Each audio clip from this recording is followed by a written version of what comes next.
Ini seharusnya menjadi pertunjukan militer Rusia yang paling megah, sebuah ajang unjuk kekuatan besar yang membuat seluruh dunia iri sekaligus takut. Tapi semuanya nyaris tak berarti. Tidak ada senjata, hanya permohonan lemah untuk gencatan senjata. Parade kemenangan Putin tidak akan lebih dari sekadar pawai kecil yang penuh pencitraan diri. Sebuah penghinaan bagi orang kuat itu yang takut Ukraina akan menghujani paradnya dengan serangan. Putin baru saja membuka kedoknya sendiri. Rusia kalah dalam perang Ukraina dan petunjuk besar bahwa Putin merasakannya muncul saat Moskow membuat pernyataan pada 29 April. Putin memilih hari itu untuk meminta salah satu pembantunya, Yuri Ushakov, mengumumkan bahwa akan ada gencatan senjata pada 9 Mei. Kenapa gencatan senjata? Rusia ingin mengadakan parade hari kemenangan tahunannya. Peringatan kemenangan Rusia atas Nazi di Perang Dunia II kini berubah jadi ajang unjuk kekuatan oleh Putin dalam beberapa tahun terakhir. Pemimpin Rusia ingin mempertahankan sandiwara itu dan menginginkan gencatan senjata agar acara gertak sambalnya tak terganggu. Dia bahkan sudah mencoba lewat Presiden AS Donald Trump untuk mewujudkannya. Pravda melaporkan Putin berbicara dengan Trump lewat telepon selama 1,5 jam mengeluhkan serangan Ukraina ke Rusia. Putin kemudian mengatakan bahwa dia menginginkan gencatan senjata untuk paradenya dalam upaya yang sangat kentara agar Amerika Serikat berpikir bahwa dia ingin menghentikan permusuhan karena dia ingin mengakhiri perang. Itu bukan yang diinginkan Putin. Dia takut pada Ukraina. Dia sangat takut bahwa Ukraina akan mengirimkan rudal untuk menyerang paradenya. Jadi dia berusaha mencari cara agar bisa mendapatkan gencatan senjata dengan cara apapun. Ada banyak alasan mengapa Putin membutuhkan perang ini untuk dihentikan. Sebelum membahasnya, Presiden Ukraina Volodymyr Zelensky sudah melihat jelas upaya Putin memanipulasi dan membujuk. Ini hanyalah keputusasaan pemimpin Rusia yang berusaha mempertahankan acara untuk membangun citra dirinya sebagai orang kuat. Mereka ingin parade berlangsung damai beberapa jam lalu melanjutkan serangan. Zelensky mengatakan, kami tidak ingin gencatan senjata menjadi tipu muslihat taktis Federasi Rusia usai muncul berita tuntutan Putin. Rusia mengklaim tidak memerlukan persetujuan Ukraina untuk memberlakukan gencatan senjata. Juru bicara favorit Putin, Dmitry Peskov, pada 30 April menyatakan bahwa ini adalah keputusan kepala negara Rusia dan akan dilaksanakan. Namun, semua orang pasti mengharapkan reaksi serupa dari rezim Kiev. Sampai sekarang, belum ada itikat seperti itu. Akal-akalan khas Rusia menutupi rasa malu dengan klaim bahwa Ukraina yang bersalah. Semua ini dilakukan bukan karena Putin benar-benar menginginkan gencatan senjata. Putin takut. Dia tahu bahwa Ukraina memiliki kemampuan untuk menyerang Moskow dan mereka bisa menggunakan kemampuan itu saat parade hari kemenangan miliknya. Rusia punya alasan lebih jahat mendeklarasikan gencatan senjata demi parade ini.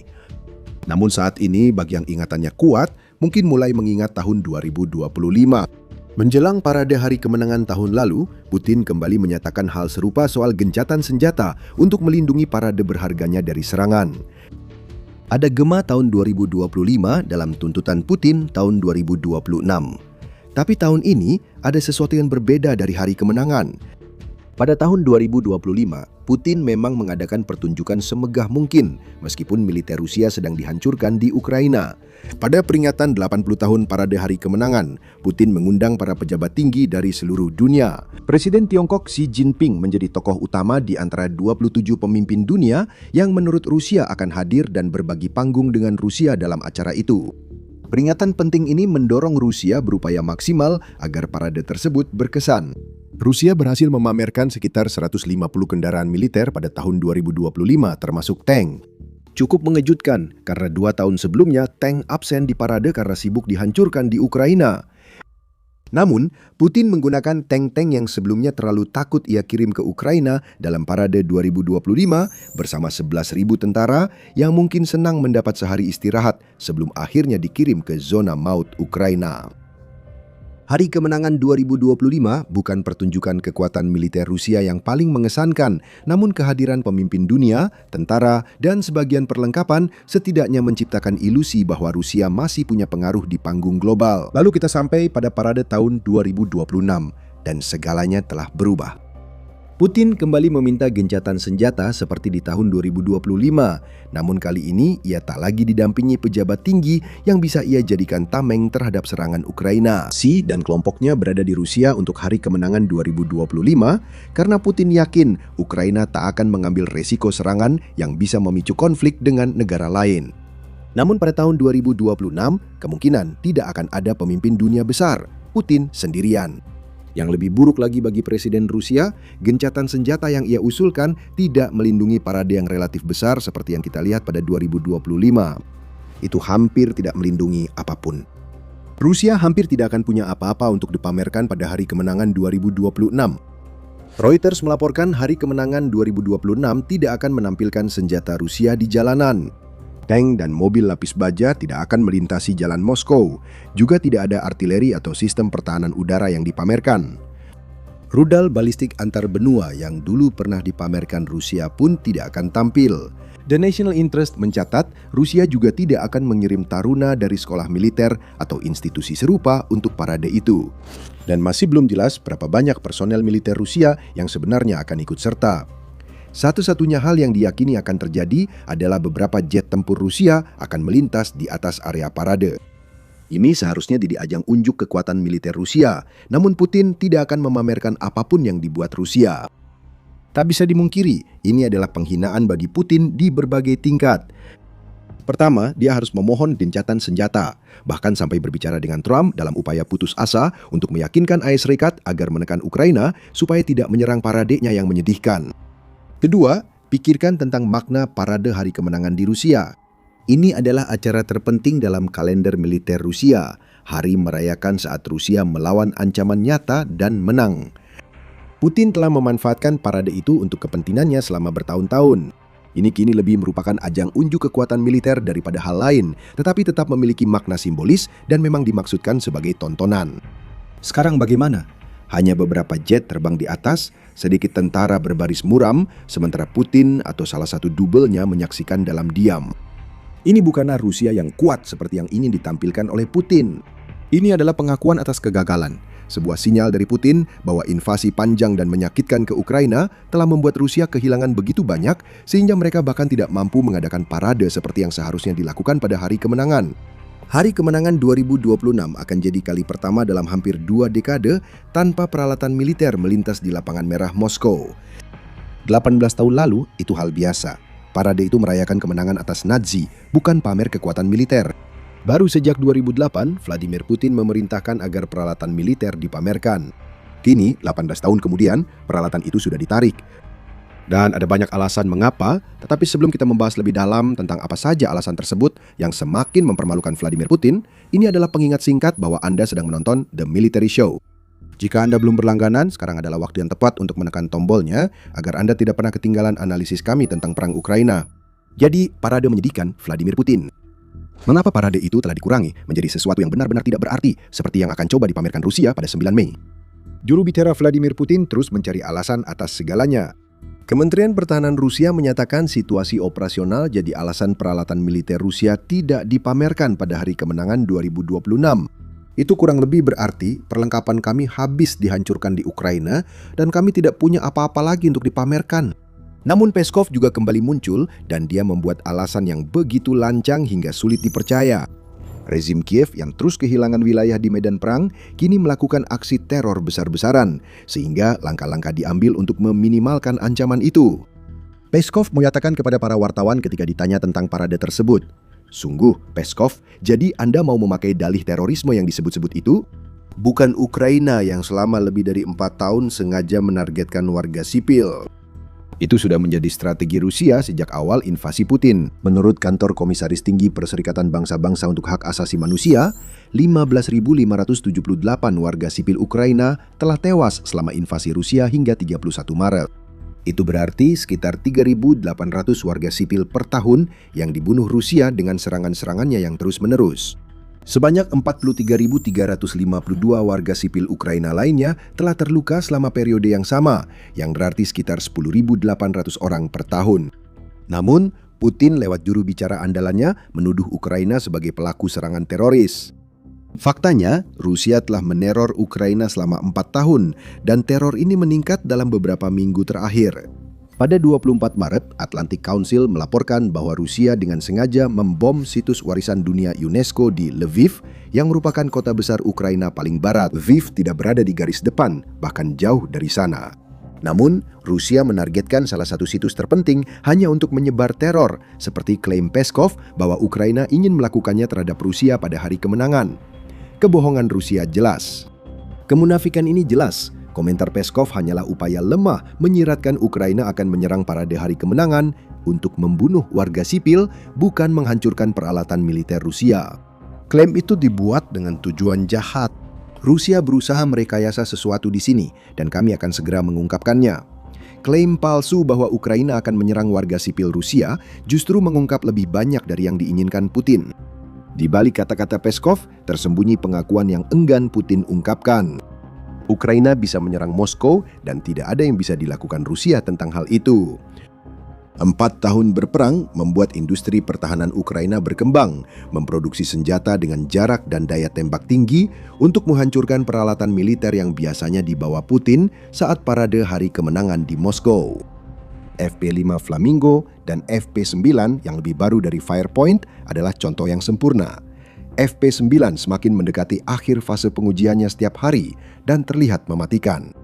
Lebih besar dari rudal balistik Iskandar milik Rusia, FP9 adalah rudal balistik buatan dalam negeri yang memiliki jangkauan 855 km atau sekitar 530 mil dan hulu ledak yang membawa daya ledak seberat 800 kg atau 1.760 pon. Apakah Rusia takut Ukraina memakai hari kemenangan 2026 untuk mengenalkan senjata mematikan baru?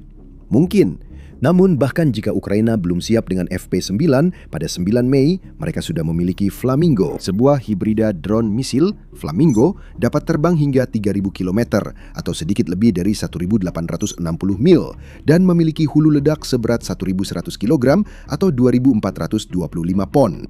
Flamingo memang tidak secepat FP9 karena bukan rudal balistik, namun sudah diproduksi massal, mampu menjangkau Moskow, dan telah digunakan untuk menyerang target seperti fasilitas produksi rudal Iskandar di Votkinsk, Rusia. Artinya, Ukraina dapat menyerang Moskow selama hari kemenangan 2026 jika mereka mau. Namun penghapusan peralatan militer dari parade dan komentar Peskov soal Ukraina yang merencanakan serangan menunjukkan hal lain. Bukan hanya Ukraina bisa menyerang Moskow, Rusia juga tampak kurang percaya diri dengan pertahanan udaranya untuk mencegah serangan itu. Rusia menggunakan sistem pertahanan udara S-300 dan S-400 di seluruh Moskow untuk melindungi kota terpentingnya. Sistem-sistem itu selalu dipasang dimanapun Putin berada, jadi kemungkinan besar akan ditempatkan di sepanjang setiap rute parade hari kemenangan 2026.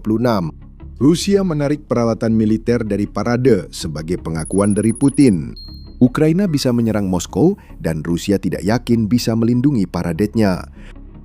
Kemampuan jarak jauh Ukraina yang berkembang jadi masalah besar dan cukup memicu apa yang terjadi di parade Putin. Tapi di balik masalah itu, ada isu besar lain yang juga menunjukkan betapa buruknya perang Ukraina bagi Rusia. Bukan hanya karena Rusia ingin melindungi peralatannya, hari kemenangan 2026 tak akan menampilkan perlengkapan militer karena Rusia tak bisa menyisakan apapun untuk acara besarnya. Abbas Galyamov, mantan penulis pidato Putin dan salah satu dari banyak mantan sekutu Kremlin yang kini dicap agen asing, adalah salah satu mantan sekutu Kremlin paling kritis terhadap keputusan Putin.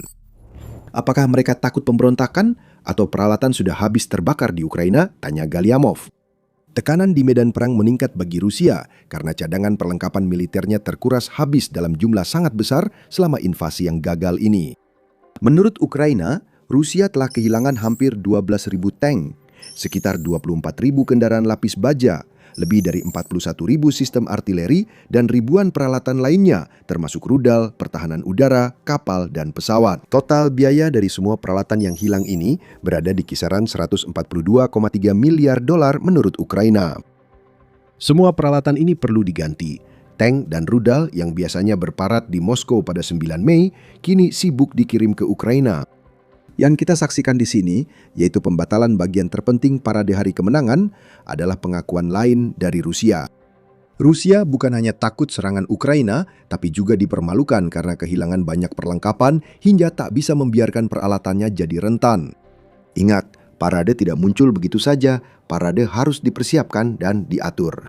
Perlengkapan seadanya yang bisa dibawa ke Moskow harus dikumpulkan dulu, sehingga jadi target utama drone Ukraina dan rudal balistik generasi barunya.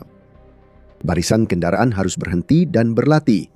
Hanya dengan mencoba hal seperti itu saja, sudah menunjukkan betapa lemahnya militer Rusia dalam hal perlengkapan. Jika Ukraina berhasil menyerang saat latihan, Ukraina akan membatalkan hari kemenangan. Putin hanya berusaha mengantisipasi masalah itu dan dengan lemah mempertahankan sedikit kendali atas situasi hari kemenangan. Mari kita anggap Rusia punya sesuatu untuk dipamerkan. Rusia kemungkinan tetap tidak akan mengirim peralatan ke jalan Moskow karena parade hari kemenangan adalah acara mewah di era Putin. Parade itu berubah jadi perayaan seharian untuk Putin dan kekuasaannya, dan acara seperti ini memakan biaya besar. Rusia tidak benar-benar berada dalam kondisi keuangan yang baik. Lebih dari 4 tahun perang di Ukraina telah menghancurkan ekonomi Rusia. Produk domestik bruto atau PDB negara itu untuk kuartal pertama tahun 2026 turun 0,3% dibandingkan tahun sebelumnya, setelah tahun 2025 yang sudah mengalami stagnasi. Output industri turun karena kebijakan ekonomi Putin yang mendahulukan militer melumpuhkan industri di Rusia yang tak terkait perang. Harga makanan melonjak tak terkendali dan rakyat Rusia menghadapi krisis biaya hidup yang secara langsung disebabkan oleh biaya invasi ke Ukraina bagi Rusia. Putin tidak mampu menggelar parade mewah saat ini, baik secara harfiah maupun kiasan. Jika dia menghamburkan uang pada hari kemenangan, akan ada banyak orang yang bertanya mengapa mereka bahkan tidak mampu membeli kebutuhan pokok untuk bertahan hidup. Meminta gencatan senjata tak akan menghentikan penghinaan berikutnya. Meski parade kemenangan berjalan lancar, itu tetap akan tampak kosong dan menyedihkan dibandingkan pertunjukan Putin sebelumnya. Namun disinilah faktor yang lebih jahat bisa mulai berperan dan mengejutkan semua orang.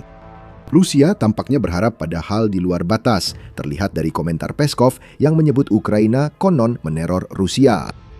Pikirkan tentang ini, tidak akan ada peralatan militer di Moskow pada 9 Mei, tapi yang akan ada di kota itu adalah ribuan warga sipil yang merasa harus memenuhi jalanan demi memuaskan ego besar Putin. Bahkan ketika dia gagal mengadakan parade yang bisa membuat rakyatnya merasa negara mereka kuat. Rusia tahu mereka akan punya rakyat yang hadir meskipun mereka tidak punya kekuatan. Dan mungkin saja mereka berharap Ukraina akan melancarkan serangan yang bisa menewaskan warga sipil pada hari kemenangan. Rusia mungkin sedang memasang jebakan untuk Ukraina dengan harapan bahwa mereka akan meluncurkan rudal atau drone ke Moskow pada 9 Mei. Jika itu terjadi dan warga sipil terluka, Putin bisa menunjukkan apa yang diklaim sebagai bukti bahwa Ukraina adalah negara agresor. Dia akan memanfaatkan insiden ini untuk menekan Ukraina agar memenuhi keinginan Rusia dalam negosiasi damai. Dia akan memanfaatkan insiden itu untuk memanipulasi negara lain, terutama Amerika Serikat, agar mendukungnya. Rusia mungkin membuat umpan, tapi kami yakin Ukraina tak akan terpancing. Tanpa aset militer yang bisa diserang, Ukraina mungkin membiarkan parade hari kemenangan tetap berlangsung sebagai simbol ketidakmampuan Putin. Mengapa Ukraina menyerang target tanpa nilai militer? Mereka sibuk menghancurkan peralatan Rusia di tempat lain. Kamu sudah lihat berapa banyak peralatan Rusia yang terbakar dalam perang Ukraina? Baru-baru ini, Staf Umum Angkatan Bersenjata Ukraina mengumumkan bahwa Ukraina telah menghancurkan 1.300 sistem robotik darat milik Rusia hingga awal Mei. Hanya pada tanggal 2 Mei, Rusia kehilangan 76 sistem artileri 283 kendaraan dan truk bahan bakar, 2.200 drone, dan 12 robot darat di dalam wilayah Ukraina. Dan pada tanggal 1 Mei muncul berita bahwa Ukraina berhasil melakukan serangan drone terhadap lapangan udara Shargol milik Rusia yang merusak 4 pesawat termasuk jet tempur Su-57 dan Su-34. Bagi Ukraina, Putin bisa saja menggelar parade hari kemenangan yang kecil dan memalukan. Sementara Presiden Rusia berusaha mempertahankan apa yang kini menjadi monumen untuk egonya sendiri, Ukraina akan terus saja menghancurkan peralatan milik Rusia. Ukraina akan melakukannya di wilayahnya dan di Rusia, bukan di jalan Moskow pada 9 Mei.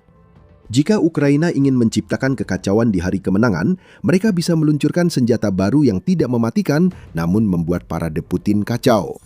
Senjata ini sangat sederhana, sudah dipakai di wilayah pendudukan dan berpotensi membawa Moskow kembali ke zaman batu. Tonton video kami untuk mengetahui apa senjata itu dan mengapa senjata ini sangat penting bagi Ukraina. Jika Anda suka video ini, jangan lupa berlangganan The Military Show agar tidak ketinggalan konten berikutnya. Terima kasih sudah menonton.